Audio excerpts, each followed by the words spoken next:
All right, let's talk Dallas Cowboys. Of course, training camp started yesterday. A lot of news going around. We're seeing the 2025 Cowboys take the practice field for the first time. A lot of buzz, a lot of energy, a lot of controversy, a lot of discussion involving contract situation. We'll get to that at the end of the show, but we like to be positive here on this channel. So we're going to focus on some really good news that kind of came out yesterday at practice and what Coach Brian Schottenheimer is doing. It's a lot of really smart moves. It's part of a great strategy, orienting this team in a right direction for the future, both culturally and schematically. We've got a lot of great reports to highlight exactly what I'm talking about. Let's jump right into the first one here.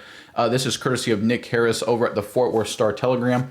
So one thing you'll notice as we go through these, we like to showcase the Twitter handle or X handle, whatever you want to call it, for all these reporters. So that way, if you want to go and follow them yourself, you can. We absolutely encourage it. These guys do the boots on the ground work. A lot of these guys are really great reporters. We're only going to highlight guys we trust. So if we put them on this channel, we value them as a legitimate source. So when you see the handle there and we focus on it just like this, we're encouraging you, if you want to go out and follow them on Twitter or X so you can get some sourcing from them, because we use them on this channel. They're great sources. Nick Harris is, of course, one of the best. And from the report here, it says Tyler Smith, obviously the Cowboys superstar veteran guard, spending a good amount of instruction time with Tyler Booker after practice. All right, there's a lot to really like here. And if you go back to the Booker selection in the first round of the 2025 NFL draft, a lot of people felt it was a little bit of a reach, right? They thought he was a good player, but maybe a back half of the first round, maybe early second round. I think PFF had him on their big board like in the 40s, something like that, right? He wasn't viewed as a consensus as a top 15 caliber player, certainly an offensive guard at that level. Seems maybe a little bit of a reach for a lot of teams thinking, or a lot of analysts, thinking the Cowboys would go wide receiver or something similar in that position. But you have to understand the culture fit. And this is what we're talking about with Schottenheimer, with what he's trying to establish. Since Booker has arrived, every report, every sort of comment he's made, it's been positivity, it's been energetic, it's been ferocious competitiveness, it's been work ethic, right, across the board. And that's what Schottenheimer's trying to instill.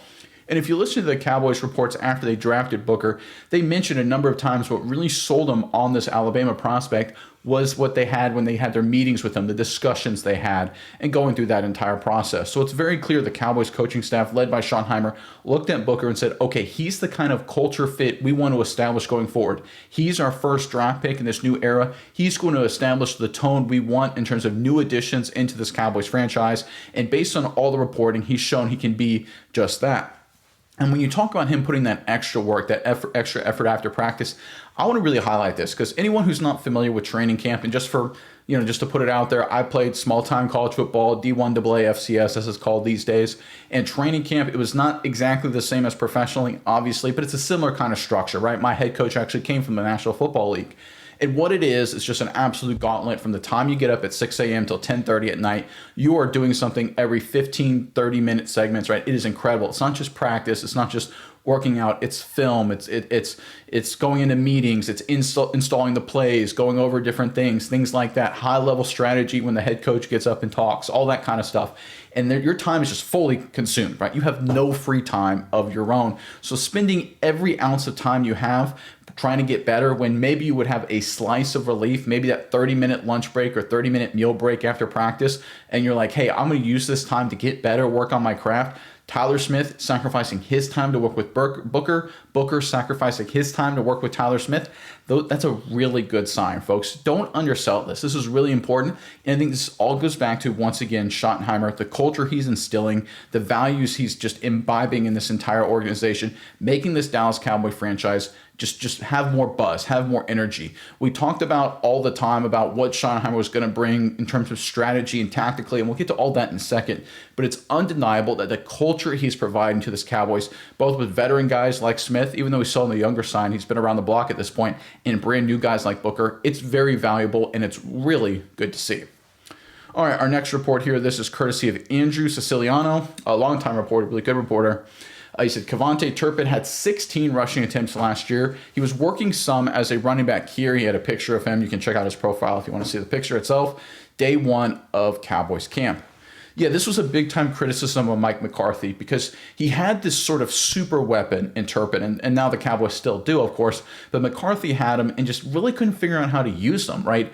I remember there were a lot of instances, certainly early in the year, they thought, oh, we'll just have him run 50-yard verticals and try and throw him the ball deep downfield. I remember the 49ers game during the 2024 season, that disappointment. I think 30-24 was the final, if I remember correctly. And they're just trying to throw deep balls to Turpin all the time. It's just like, that's just not going to work. It's just not who he is. He is a guy, you get the ball in his hands and he creates, right? Punt returner, kick returner. You want him to be in a running back, a slot receiver. Get him the football however you can. And they did some of that last year towards the end, and he did a lot of really good things. And now it looks like Schottenheimer, again, making really smart moves, great moves. I'm going to go ahead and call him a genius strategy just because I feel like it should be obvious. I'm sure a lot of you guys do as well. But the fact that he's actually implementing it early on, giving him snaps as a running back one, getting him some live reps here with offensive players who are going to be starters and contributors during the regular season, that's really important because we know the Dallas Cowboys, at least the way it's structured now, they don't have that number one bell cow running back. I personally think it's going to be Javonte Williams, and then Blue's going to come along and be sort of the big play guy. But you throw in Turpin as sort of an X factor that a lot of teams don't know how to account for. Just having him line up in the backfield and give him the football and have a chance to break it, that's going to put a lot of fear in defenses. And you talk about personnel packages. So let's say the Cowboys line up in the huddle, and they've got 4 wide receivers and they got a tight end, right? And Turpin is one of those wide receivers.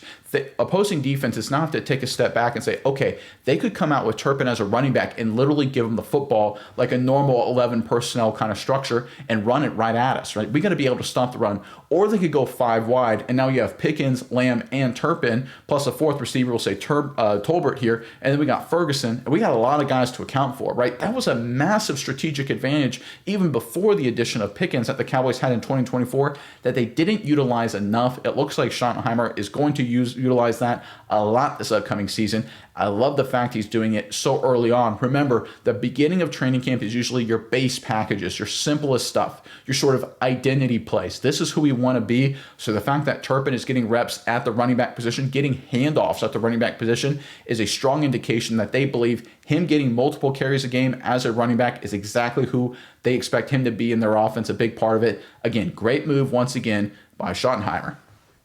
All right, next report here. This is courtesy, once again, of Nick Harris of the Fort Worth Star-Telegram.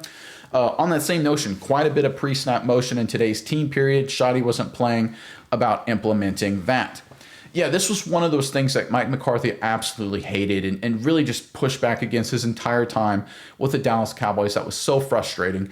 It basically, and anyone who watches the film or really watched the broadcast footage, you could tell that the Cowboys basically relied on their stars to win, right? Whether it was their offensive lineman giving Dak Prescott a lot of time, Prescott making a great read and throw, CeeDee Lamb getting open, yards after catch, right?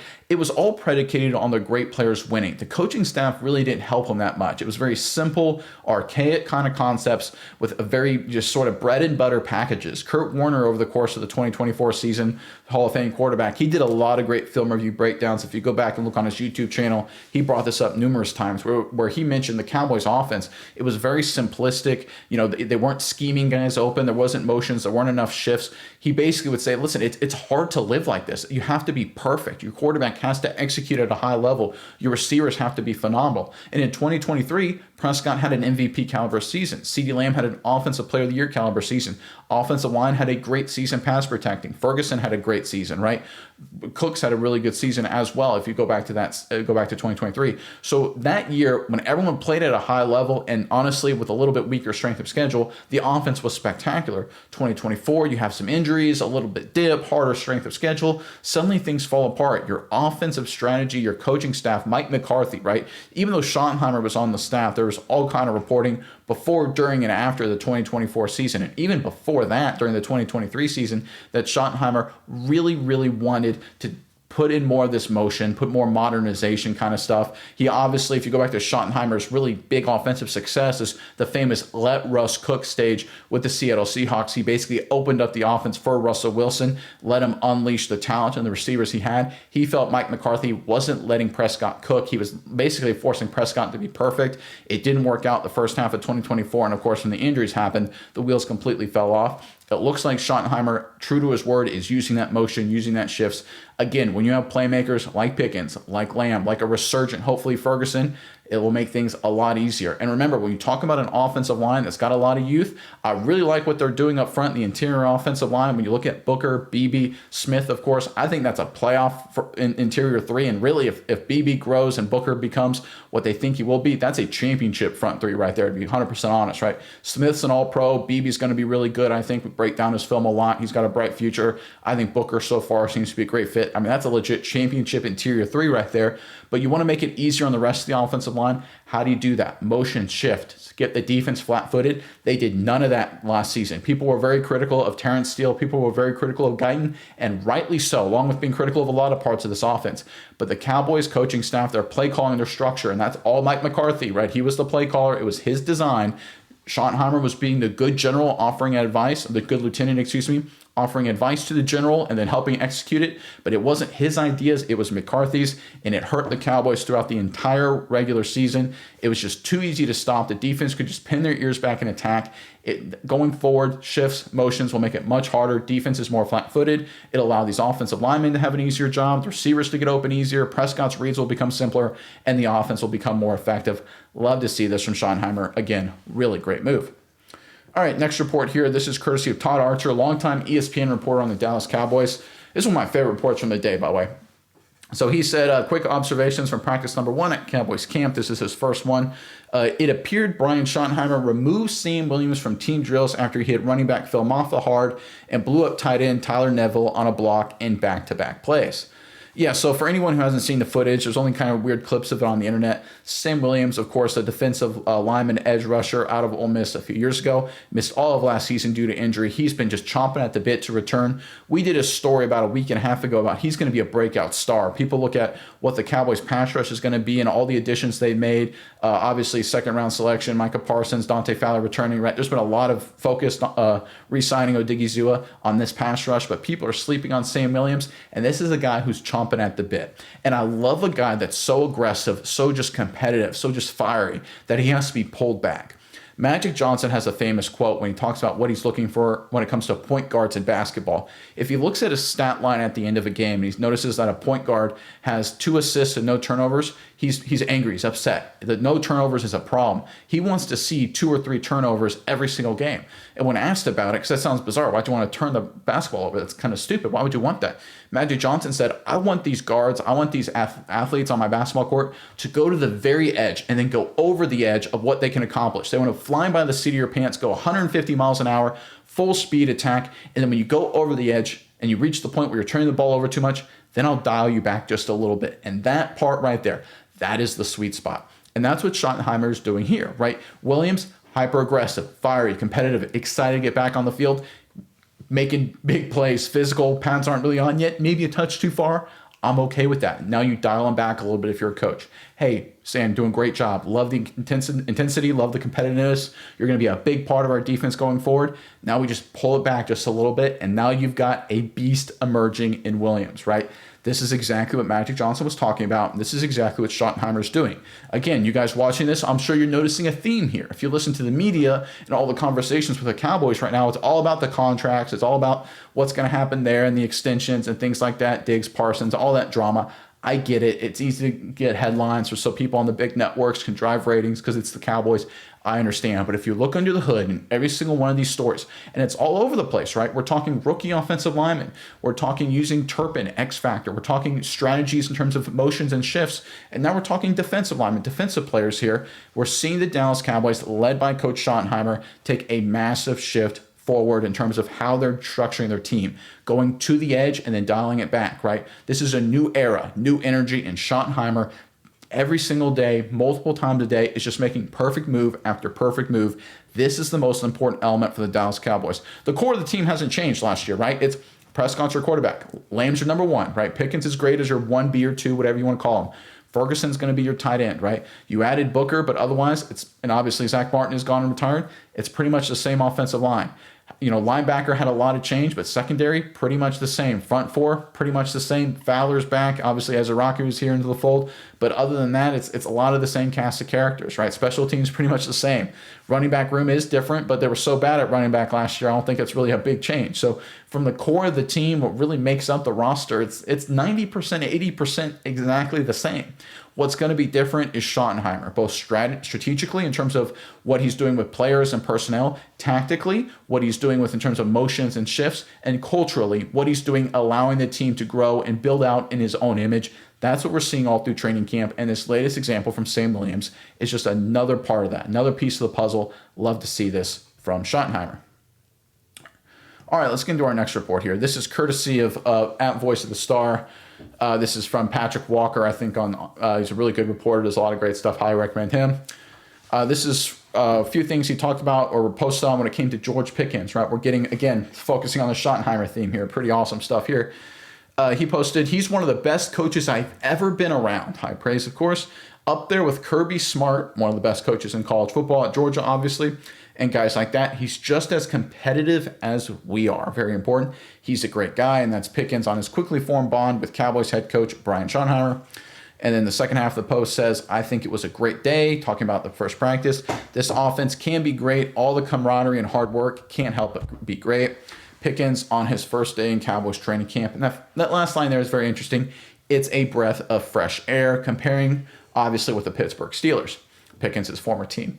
Now, that last sentence and really everything with Pickens is going to be a very interesting litmus test, because if you look at the Cowboys and the Steelers, they're sort of the same situation, and there's a lot of different pieces here, but they're very, very similar across the board. So while the Steelers, of course, one of the historically great teams, AFC, they haven't won a playoff game in a long time. The Dallas Cowboys, one of the historically great teams in the NFC, of course, haven't been to the NFC Championship game in a very long time. They won a few playoff games. They've done a little bit better than Pittsburgh in that regard in recent memory, although admittedly not much. But if you look at the teams, they do have some stability mixed with some volatility. The Steelers, volatility around the quarterback, but stability at the coach. Cowboys are the opposite. Stability at the quarterback, volatility around the coach. Both teams have a lot of star players, big name players, right? Obviously the Steelers, guys like TJ Watt, of course. Dallas Cowboys, guys like Micah Parsons, of course, right? Both of those teams have seen teams in their division do great things. The Steelers have seen the Bengals make the Super Bowl. The Ravens do a lot of great things. And the Cowboys, of course, saw Philadelphia have a lot of really nice seasons over the past few seasons, right? So, again, we see both of these franchises are very, very similar in terms of where they sit. So what happens this year with Pickens compared with Pittsburgh, I think that will go a long way to seeing where the Cowboys culture is. Because if you look at the Pittsburgh Steelers and you talk to Steelers fans, in our main NFL channel, we do a lot of deep work on Pittsburgh because they're such an interesting case. It's not their culture is so weird and fragmented. They treat and carry themselves as if they're this sort of veteran super juggernaut, right? They carry themselves as if they're the 2018 New England Patriots. They're in the middle of a dynasty with all these big name players, and they expect to win, and they're going to win, and they're going to win championships, but they really don't. And they really clamp down on players that kind of try and challenge the status quo and try and, do new things and maybe change the way the franchise is working, right? They moved off of Najee Harris, for example, very similar kind of mold. They're going back to Aaron Rodgers, a retread, right? They're kind of all in the status quo. The Steelers, interestingly enough, are hyper-focused on living in the past, right? That's just what they are. And they won a lot of games. I'm not taking anything away from Pittsburgh. I think they're a very good football team. They're going to be good this year, probably make the playoffs again, although I do not know if they're a Super Bowl title team, although I think their young quarterback, Will Howard, out of Ohio State, is an interesting prospect. But anyway, you can look at Pittsburgh and say they are all about the status quo. The Cowboys, with the hiring of Schottenheimer, even though he's an internal hire, it was clear that Schottenheimer was all about changing the status quo. And you can see by looking at Pickens' comments here. He's talking about competitiveness. We're talking about he understands the players, camaraderie, hard work, breath of fresh air, right? This is something, comparing Pickens' environment with the Steelers. Tomlin, the reports were he was a player's coach, right? It's a very player-friendly environment. And I think that's true in Pittsburgh if you're a star. If you're one of Tomlin's guys, he loves you, everything's great. If you're not in that clique, it may suck. It may not be very enjoyable, and it may not be a good place to work. It may not be a good place to get better as a player. Pickens had some issues in Pittsburgh, and I think that was a big part of it. He felt outside of Tomlin's guys. He felt outside the Watt, Hayward kind of clique. And that's what happens when you have sort of, a status quo mindset. You get a lot of cliques, you get a lot of things like that, and it's really hard to push forward. I think the Dallas Cowboys are trying to change that with Schottenheimer. I don't think they're quite as bad as Pittsburgh was for the past couple of years, but I think they were leaning towards that way a little bit. But we've seen a youth movement. We've seen a big change here with Schottenheimer. Smith taking a leadership role, Hooker bringing a lot of energy in terms of what he's going to do on the offensive line. I think we're looking at this Dallas Cowboys team being a completely different team than the way Pittsburgh has been over the past couple years. I think I said Hooker, I meant Booker. But when you look at where the Dallas Cowboys are positioning themselves and where Schottenheimer's trying to position themselves, it's much more the Sean McVay Rams mold than it is Pittsburgh Steelers Mike Tomlin. And I think that's really important. We're talking new, energetic, exciting, tactically smart, strategically smart, thinking outside the box. You're not a player's coach per se. You're still hyper competitive, but you have that mindset to where you're not stuck in the old way. You're focused on putting your players in the best positions to be successful. We've seen that this entire, one day of practice camp, but this entire offseason. I think Pickens' comments are very interesting, and it's very telling of what's coming ahead for the Dallas Cowboys, because we're going to get a great case study. Because like I said, Pittsburgh, Dallas, very, very similar between how they've basically operating in the past decade or so. When you take away some variables and just look at the core high level perspective, I think Pickens recognized some faults in Pittsburgh. We'll see what happens this year with Dallas and what he says going forward. The fact that he contrasts Dallas so much with Pittsburgh, I think is a good sign for the Cowboys. And yet again, another great example of Schottenheimer's leadership. All right, let's keep going here. So again, talking more about Schottenheimer. This is Brandon Lohr at Brandon is Right. He reported, Brian Schottenheimer says that we'll see Deron Bland play in, quote, different spots, unquote. The team is still working through the best spot to deploy the former Defensive Player of the Year finalist. On that note a little bit, it's very interesting. You had Patrick Surtain win Defensive Player of the Year last year for having a much worse season than Deron Bland's 2023 campaign where he didn't win Defensive Player of the Year. That's a little biased, I think we can all agree on, but that's the past. Let's focus on the future. When it comes to Deron Bland and moving him around, I kind of like that, right, for a couple factors. Number one of the things that can happen to a corner, specifically if you're on an island kind of corner like Deron Bland was with the Cowboys defense when they did that a lot of single high kind of looks with that middle safety, and they basically put their corners on islands a lot. If a defense knows where you're going to play, they can attack you. If an offense knows where you're going to play, they can attack you. They can understand your strengths, weaknesses. Okay, here's what we can do to you. Here's how we can confuse you. I think adding some volatility, adding some question marks. Hey, is Bland going to be outside? Is he going to be in the slot? Is he going to be on the other side of the field? That raises a lot of concern for opposing offenses because he is a pick six genius. He's a turnover machine. So even last year in that down year when he ripped the fumble away from, I think, Bucky Irving to beat Tampa, right? That's what he does. He forces turnovers. He makes those kind of big plays. You always have to account for him. That's the dynamic he brings. So this is, I think, Schottenheimer potentially adding just a shadow of doubt, a little seed of concern, if you will, in the Cowboys competition, trying to figure out, okay, where is Bland? Where's the guy who can pick six us any day of the week, can flip an entire game, cause us to lose a game if I'm playing the Cowboys? Where is he? Oh, he used to always be over here at the wide corner of this spot 100 times out of 100. Now he's in the slot this play. Now he's over here on this play. Now he's over here. What's going on? It's just another factor for teams to account for, especially when they already got a factor in Micah Parsons. Throwing another wrinkle in there just makes it really hard for opposing offenses. So tactically, this is a great move by Schottenheimer. But when you talk about moving players around, I think what he's trying to do here is he's trying to avoid complacency.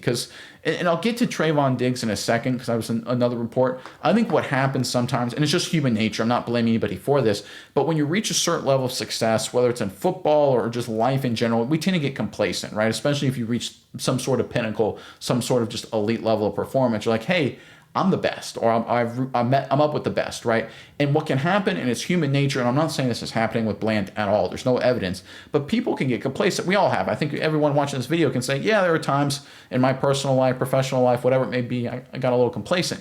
I think the concern with any of these guys when you have star players is, do they get complacent? Are they happy being where they are? And when you're not getting better, you're actually getting worse in the NFL because everyone's getting better around you. Everyone's trying to figure out how to beat you, supplant you.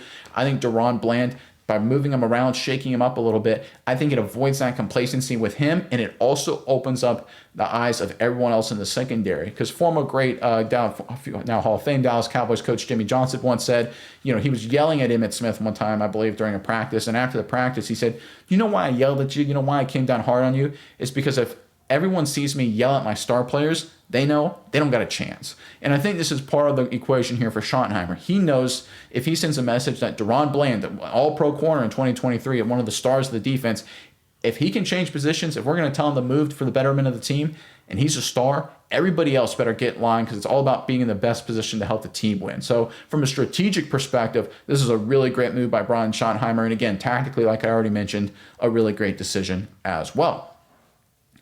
All right, here we go. Going back to Patrick Walker at Voice of the Star.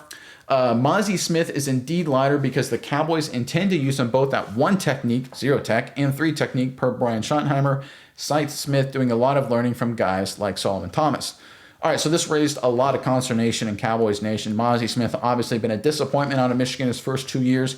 A lot of concerns about his weight. They try to get him too small. He's a run stuffer. They try to lean him up. Didn't work out. They put him at nose tackle, 0 technique. For people who aren't familiar with that terminology, a 0 technique is just head up the center, head up the nose. A 1 technique is on the outside shoulder, either outside shoulder of the center. That's where the defensive tackle would line up. A 3 technique would be on the outside shoulder of the guard, either guard. So it's just where you're lining up. Are you 0 technique, head up nose tackle, 1 technique, outside shoulder of the center, and 3 technique would be outside shoulder of the guard. So just where you're lining up, right?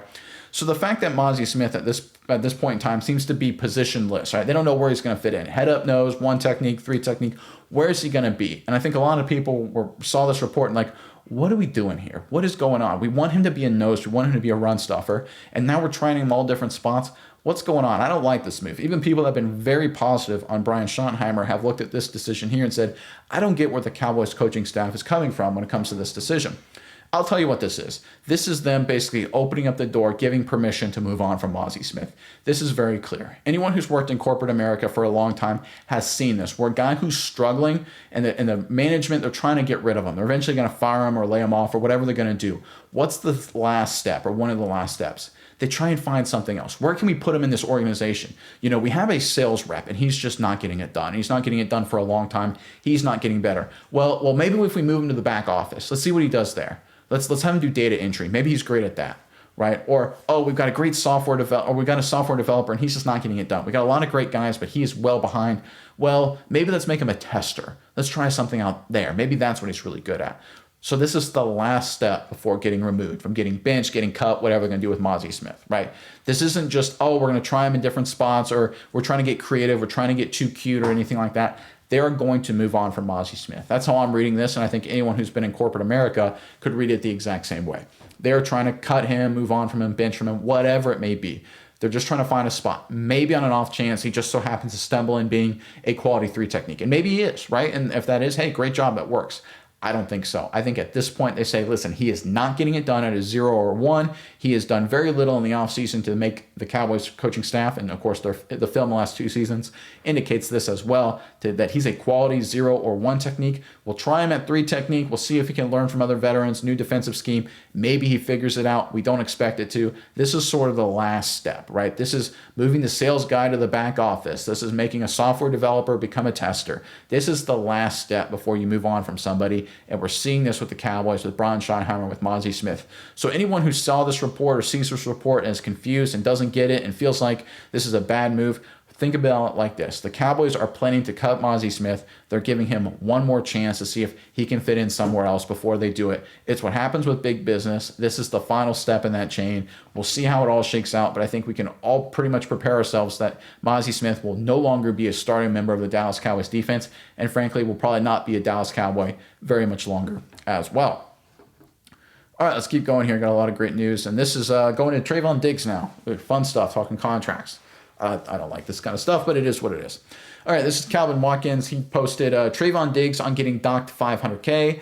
I didn't expect that. That kind of hurt my feelings, but it's okay. Hopefully I can make it back in incentives.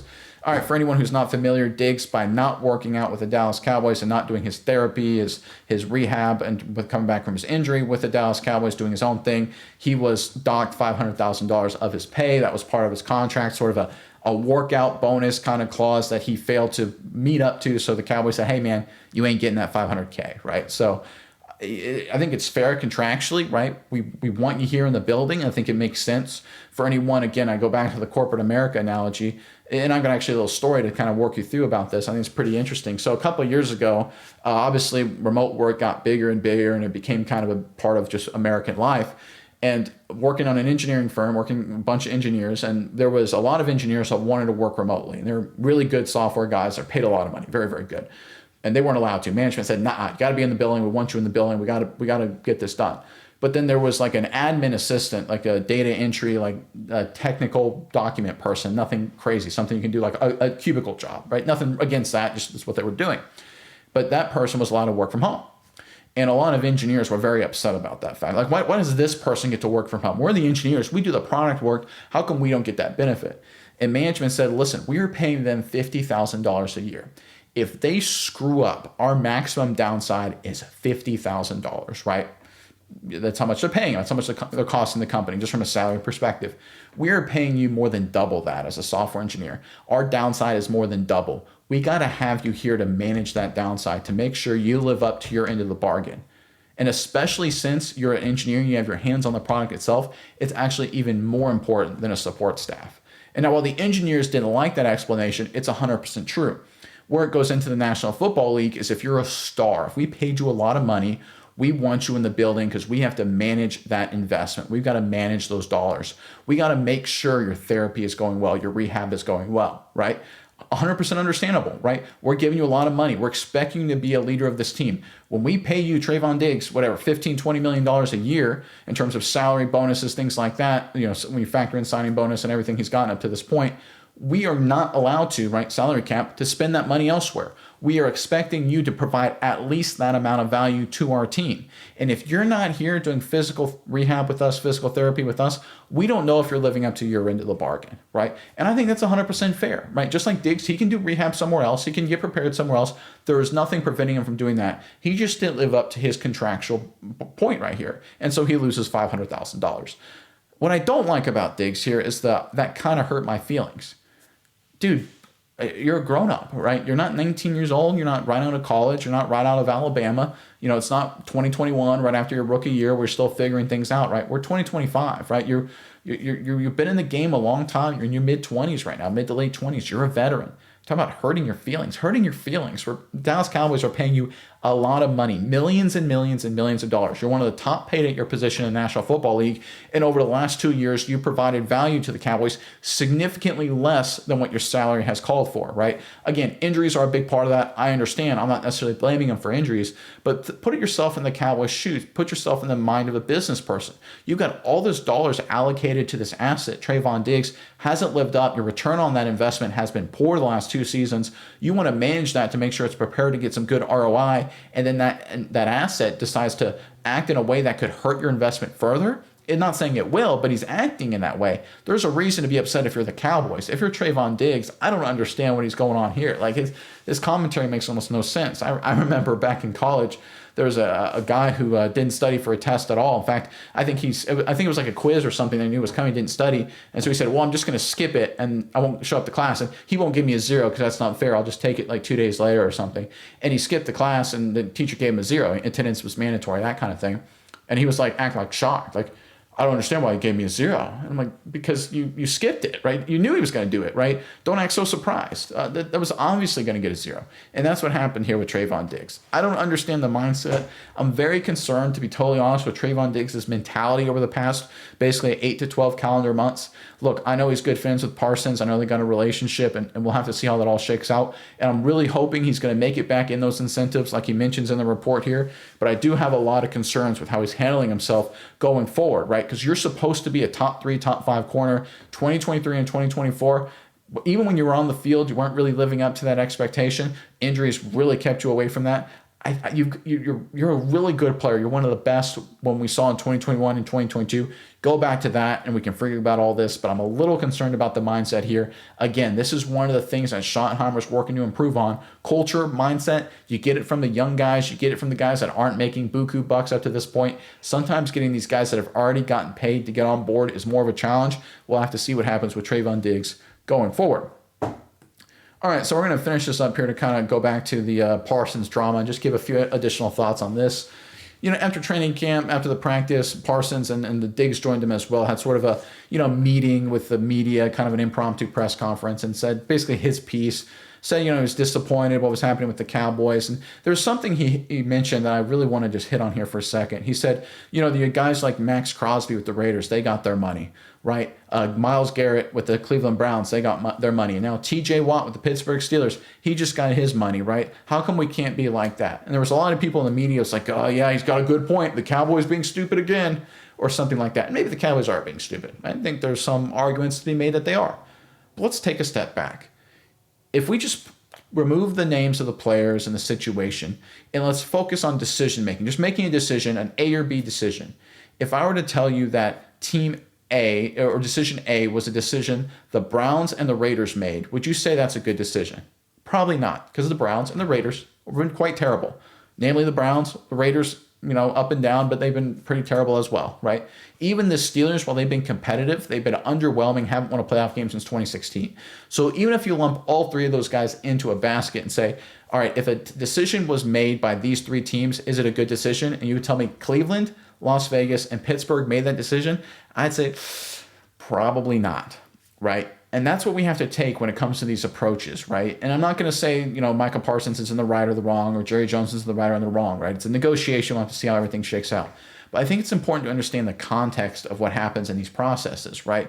Do you want to be like the Raiders? The Raiders signed Max Crosby to a big deal. They got him a little bit of a discount, too, based on the market. People say, hey, great move by the Raiders. I think the Raiders are going to be better this season, by the way. But if you look at the Raiders organization, is that what you want to be? Disappointment? Like not like Cowboys level disappointment, but like, gosh, I hope we have a winning season. Just like Cowboys' disappointment over the past decade can't make a deep playoff run. The Raiders' disappointment over the past decade is, I hope we get to 6 wins, right? I hope our coach isn't a total catastrophe. That is the Raiders level. The Browns, very, very similar, right? They have one postseason win in their entire existence, right? Not getting it done, very clearly. The new era Browns that came into fruition around 1999. Obviously, the Cleveland Browns became the Ravens, different story. But the Browns, again, known for losing, known for really bad decision-making, right? This is the Cleveland team that traded for Deshaun Watson and gave him that incredible contract, right? You want to follow the model that they did? That's what you recommend? Even the Steelers with TJ Watt, right? You want to follow the Pittsburgh Steelers? The Steelers that, I like their young quarterback, Will Howard. I talk about him a lot, but the reality is they have no long-term plan, right? After 2025, they're starting over, and they've started over every year the past 3 years. They're getting older. Their best players are all 30-plus. They moved on. Their two youngest playmakers, Najee Harris and Pickens, are on new teams this year, right? The Pittsburgh Steelers are a team that's getting older in a lot of places, and their division is getting tougher in a lot of places. I don't want to be Pittsburgh right now. If their young quarterback, Will Howard, works out, who I'm a fan of, it may work out well for them. I hope it does for them. But I don't think I want to be Pittsburgh right now. I think their front office has made a lot of mistakes. So when you look in the media and you sit there and are critical of the Cowboys for how they've handled Micah Parsons and all these contracts and things like that, keep in mind, who are they comparing him against, right? They're comparing him against the Cleveland Browns. Terrible franchise. Why don't they do what the Cleveland Browns do? Really? Is that smart, generally speaking? Why don't they do what the Raiders do? Really? Is that smart, generally speaking? Of course not. Now, in this case, maybe Cleveland, Las Vegas, they could be right, and Dallas could be wrong. It's 100% fair. But from just a general heuristic perspective, you want to do what the good teams do. You don't want to do what the bad teams do. And the reality is, a lot of good teams like the Kansas City Chiefs, the New England Patriots, they let players walk. Right? The 49ers have let players walk, right? It's they've been tough in negotiations. Even the Washington Commanders, they have all of their, momentum. People, Dan Quinn, they're doing a great job. Their best offensive player outside the quarterback, Terry McLaurin, he's in showing up to training camp. He's holding out. He's not happy. The 49ers, Jawan Jennings, receiver, not happy, right? There's a lot of guys right now that are not happy among some of the better ran franchises in the National Football League. The Chiefs have had instances like this. They've had to move off of Tyreek Hill. They had to trade L'Jarius Sneed, a great corner, right? They had to make some tough decisions, right? That's what you have to do. The Patriots under Belichick did this for many, many years. You have to be tough. You have to be hardline. You know who's not tough? You know who gives in? The Cleveland Browns. How's that work out for Cleveland? The Las Vegas Raiders. How's that worked out for the Raiders? Not good. I don't want to be like the Raiders. I don't want to be like the Browns. I want to be like the old Patriots. I want to be like the Chiefs. I want to follow that model. It's not a guarantee of success. And again, I'm not guaranteeing the Cowboys are making the right moves here. Time will tell. But I think when you look at the decision-making process of the Cowboys, it more closely aligns with what the smart teams are doing than what the dumb teams are doing. I want to follow the smart money, not the dumb money. We'll see how it shakes out for the Cowboys, but right now, I actually give them credit where credit is due. They're sticking to their guns and taking the right approach, even if people who, I think in the media, to be totally honest, I don't think they're very smart, have come out and said their criticisms. All right, that's all I've got for you guys today. Obviously, more practice, more news going on, a lot of stuff to cover. So make sure you give us a comment with your feedback below. Really want to hear from you guys. If there's any specific topic you want us to cover, I know there's a lot of interesting when it comes to Izzy Mukumamu, the safety for the Dallas Cowboys, getting more playing time, slot corner, potentially Jordan Lewis replacement. He's definitely a guy to follow. I think we're going to keep an eye on him once we get more padded practice. Obviously, some of these young guys stepping up. When the preseason starts, we're going to have film reviews out the wazoo, so make sure you pay attention to that. All of the rookies, deep dives across the board. But until next time, I'm Nick, and this is Saturday Morning Inspection.